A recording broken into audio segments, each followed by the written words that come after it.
Internet বন্ধ করে গণহত্যায় উস্কানির মামলায় জয় পলকের বিরুদ্ধে দ্বিতীয় সাক্ষীর সাক্ষ্য গ্রহণ শেষ হয়েছে। পরবর্তী সাক্ষ্য গ্রহণের জন্য 12 এপ্রিল দিন ধার্য করেছেন ট্রাইব্যুনাল। আর সাক্ষ্য অনুপস্থিত থাকায় পিছিয়েছে ওবায়দুল কাদেরের মামলার শুনানি। এদিকে আন্তর্জাতিক অপরাধ ট্রাইব্যুনাল একের চেয়ারম্যানের হ্যাক হওয়া ফেসবুক ও হোয়াটসঅ্যাপ পুনরুদ্ধার করা হয়েছে বলে জানিয়েছেন প্রসিকিউশন। আরও জানাচ্ছেন মুদাসির আলী।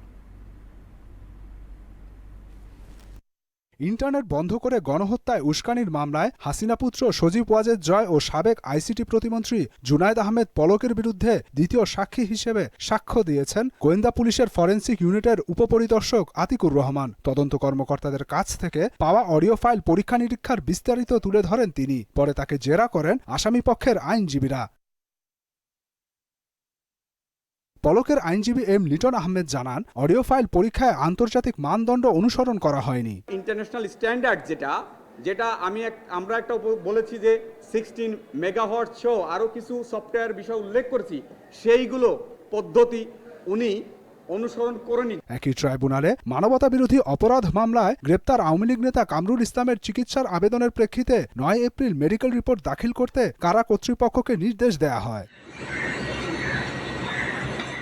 এদিকে ট্রাইব্যুনাল একের চেয়ারম্যান বিচারপতি মোহাম্মদ গোলাম মর্তুজা মজুমদারের হ্যাক হওয়া ফেসবুক প্রোফাইল পুনরুদ্ধার করা হয়েছে বলে জানান প্রসিকিউটর তানভীর জোহা। ফেসবুককে আমরা চিঠি দিয়েছি, কারা কিভাবে কোন আইপি অ্যাড্রেস থেকে আনঅথরাইজড অ্যাক্সেস হয়েছে তার তালিকা প্রদানের জন্য। তারা ন্যাচারালি এটার জন্য 15 দিন সময় নেই।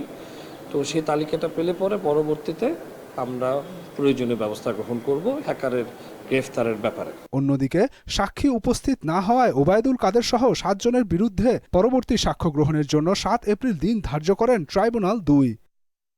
এদিকে বিচারের অগ্রগতি সম্পর্কে জানতে বুধবার ট্রাইব্যুনালে যান শহীদ আবু সাইদের স্বজনরা। আবু সাইদ হত্যা মামলার রায় হবে 9 এপ্রিল। মুদাসসির আলী, মোহনা সংবাদ, ঢাকা।